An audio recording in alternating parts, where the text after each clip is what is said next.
آپ نے فرمایا اے میرے انصار، اس رب کی قسم جس نے مجھے حق دے کر بھیجا ہے، اگر ساری کی ساری دنیا ایک وادی میں چلے گی اور تم دوسری وادی میں چلو گے تو محمد صلی اللہ علیہ وسلم اس وادی میں چلیں گے جس میں انصار چلتے ہیں۔ ہاں میرے دوستو، یہ ہمارا مزاج بنایا کہ تم لوگ دینے والے بن جاؤ۔ یہ ایمان کے بغیر کیسے ہوگا؟ اگر ہر ایک مانگنے والا بن جائے گا تو انتشار پھیل جائے گا، تو جھگڑا شروع ہو جائے گا۔ کیونکہ میرے پیارے بھائیوں اور میری بہنوں، ساری کی ساری دنیا کے سارے انسان مل کر بھی ایک آدمی کی ایک خواہش کو بھی پورا نہیں کر سکتے۔ پتہ ہے، ساری کی ساری سارے کے سارے دنیا کے انسان مل جائیں، وہ ایک انسان کی ایک خواہش کو پورا نہیں کر سکتے۔ تو اگر اتنا ہی مجمع کھڑا ہو جائے اور کہے ہماری مانگیں پوری کرو، ہمیں ہمارا حق دو، خدا کی قسم پاکستان ہی نہیں، آپ ساری کی ساری دنیا میں آگ لگانے کے لیے کافی ہیں۔ اللہ ہم سب کی حفاظت کرے۔ آپ کو پتہ ہے صحابہ کرام میں آپس میں ایک دوسرے کے آمنے سامنے رہتے تھے۔ ایک ارب پتی کروڑ پتی ہوتا تھا، دوسرے کے گھر 3 دن کا فاقہ ہوتا تھا، سامنے والے کی ہمت اور مجال نہیں ہوتی تھی کہ یہاں سے کوئی مال ادھر بھیج دے۔ وہ سامنے والا اتنی زیادہ عزت نفس والا ہوتا تھا، یہ تو ہم نے غریب کا ستیاناش مار دیا، بڑا غرق مار کے رکھ دیا اس کا۔ اس کو یہ کہہ کے کہ چل سڑک پہ آواز لگا ہماری مانگیں پوری کرو، اس بیچارے کو یہ بھی نہیں پتا اس کی مانگ کیا ہے۔ تو ہم ایمان نہ ہونے کی وجہ سے آج گنگا الٹی بہ رہی ہے۔ Having said that،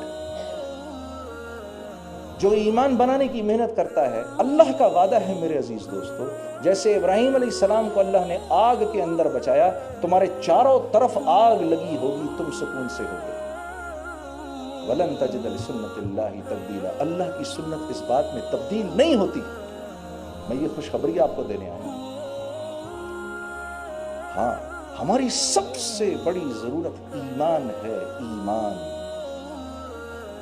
ایمان ہے سب سے بڑی ضرورت۔ تو ایک کام کا سب عزم کر لو یار، ہم جیسے بھی ہیں آج کے بعد اپنے ملک کی برائی نہ کریں گے نہ سنیں گے۔ کون اپنے گھر کی برائی کرتا ہے مجھے؟ یہ جو آدمی اپنے گھر کی برائی کر رہا ہو، اس کی بات کو میں کہنے والوں کو بتا رہا ہوں۔ جو شوہر اپنی بیوی کی برائی کر رہا ہو یا جو بیوی اپنے شوہر کی برائی کر رہی ہو، میں ابھی آپ کو بتا دیتا ہوں، ان دونوں کی باتوں کو کوئی سیریسلی نہیں لیتا۔ ہاں، بلکہ اللہ رب العزت ان برائی کرنے والوں کی نفرت ڈالتے ہیں ان کے دلوں میں جن کو یہ برائی سنائی جا رہی ہوتی ہے۔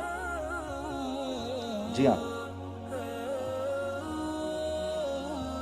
یہ ہمارے ایمان کا حصہ ہے۔ ایمان کی جو 70 شقیں ہیں نا، اس میں سے ایک شق اپنے ملک سے محبت کرنا ہے، کہ اپنے ملک سے محبت کی جائے۔ تو میرے عزیز دوستو، میں آپ لوگوں سے یہ توقع رکھتا ہوں، یہ میری زندگی، میرے پاس کوئی عالمانہ باتیں تو ہیں نہیں، میرے پاس یہ زندگی کے کچھ تجربے ہیں جو میں آپ کے پاس لے کر آیا ہوں۔ آپ ریپرزینٹ کرتے ہیں پاکستان کو بھی اور اسلام کو۔ ہاں، اور ایک بات یاد رکھو، یا ایھا الناس، یا ایھا الناس انا خلقناکم من ذکر او انثی، تم کو ایک مرد اور ایک عورت سے بنایا گیا ہے، اور تم کو مختلف قبائل میں ڈسٹریبیوٹ کیا گیا ہے۔ کیوں؟ لتعارفوا، صرف تعارف کے لیے، صرف تعارف کے لیے۔ تمہیں بڑائی چاہیے تو سن لو بڑائی کس میں ہے، ان اکرمکم عند اللہ اتقاکم، تم میں سے جو متقی ہے وہ اونچا ہے۔ بس حضرت بلال کی کوئی حیثیت نہیں ہے، غلام کے بیٹے، دادا بھی غلام اور دادا بھی غلام، دادی بھی غلام، باپ بھی غلام، ماں بھی غلام، لیکن نسبت جوڑی محمد صلی اللہ علیہ وسلم سے تو جو قدم زمین پر اٹھا رہے ہیں اللہ کے نبی کو، ان کی آواز عرش پہ آ رہی ہے۔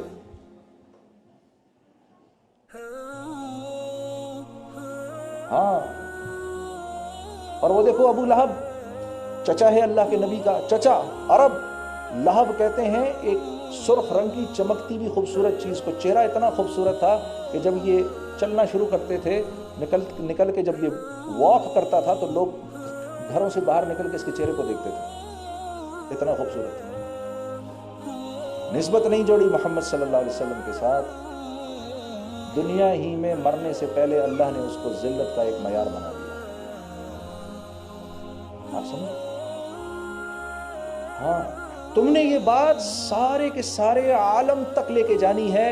اگر اس مجمع نے اس بات کا، اس کانفرنس کے ختم ہونے سے پہلے اگر اس مجمع نے ایمان کے بنانے کی ضرورت سمجھ لیا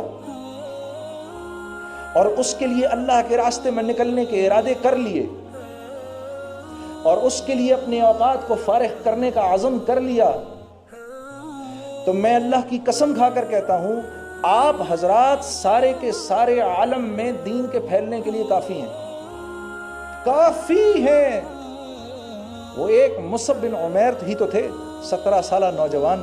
مجھے کوئی ایسا دوسرا نوجوان لا کے دو 17 سال کی عمر کا جس نے اپنی زندگی کی اتنی صحیح قیمت لگائی ہو جو مصعب بن عمیر نے لگائی۔ سارے کے سارے انصار، سارا کا سارا قبیلہ اوس، سارا کا سارا قبیلہ خزرج، یہ 2 قبیلے تھے انصار کے مدینے میں، اس 17 سال کے نوجوان کے ہاتھ پر مسلمان ہوئے میرے عزیز دوستو۔ پھر احد کی جنگ میں اللہ رب العزت نے ان کو شہادت کا مرتبہ دیا۔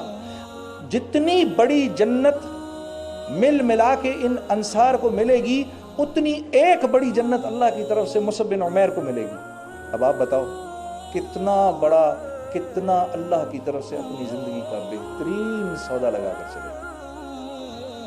یہ ایمان اتنی بڑی دولت ہے، اللہ کے ہاں اس کے بغیر کوئی عمل قابل قبول نہیں ہے، کوئی عمل قابل قبول نہیں۔ اپنے آپ کو اس جملے سے بچا کے رکھو، خدا را میں تمہیں کہہ رہا ہوں، نہیں تو اگر تم لوگوں نے ان باتوں کو مسلسل کیا، عین ممکن ہے اس دنیا سے ایمان کے بغیر چلے جاؤ۔ اکثر یہ سننے کو ملتا ہے، ہم سے تو وہ اچھے ہیں، ہم سے وہ اچھے ہیں۔ یہ آپ محمد صلی اللہ علیہ وسلم کے منہ پر کہہ سکتے ہیں؟ کچھ شرم نہیں آئی یہ بات سن کے ہی؟ آپ کا اندر کا پورا وجود نہیں ہلا اس جملے کو سن کے؟ ہم سے تو وہ غیر اچھے، کیسے اچھے؟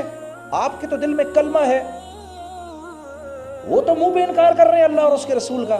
یہ بات آپ کل کیسے کہیں گے محمد صلی اللہ علیہ وسلم کو؟ نہیں میرے دوستو، ایک مسلمان کی آپ صلی اللہ علیہ وسلم کعبے کو دیکھ کر فرما رہے ہیں، اے کعبہ تیری حرمت کو سلام، تیری عظمت کو سلام، لیکن ایک مسلمان کی عزت اللہ کے ہاں تجھ سے بڑھ کر ہے۔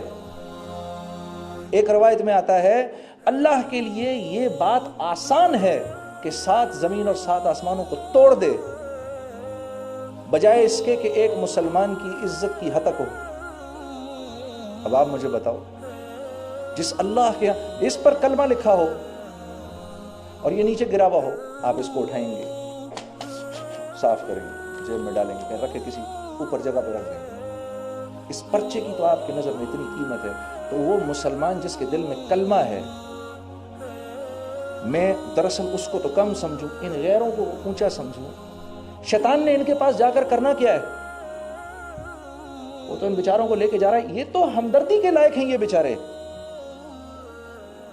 ہاں میں قصوروار ہوں کہ میں ان کو وہ زندگی ہی نہیں دکھا رہا جس زندگی کو دیکھ کر یہ اسلام کی طرف آئیں، بلکہ میں ان کے پاس جاتا ہوں، میں کہتا ہوں ارے سن، کس چیز کی تو پرواہ کرتا ہے؟ تو سیر کرے گا، میں 1.25 سیر کر کے دکھاؤں گا تجھے۔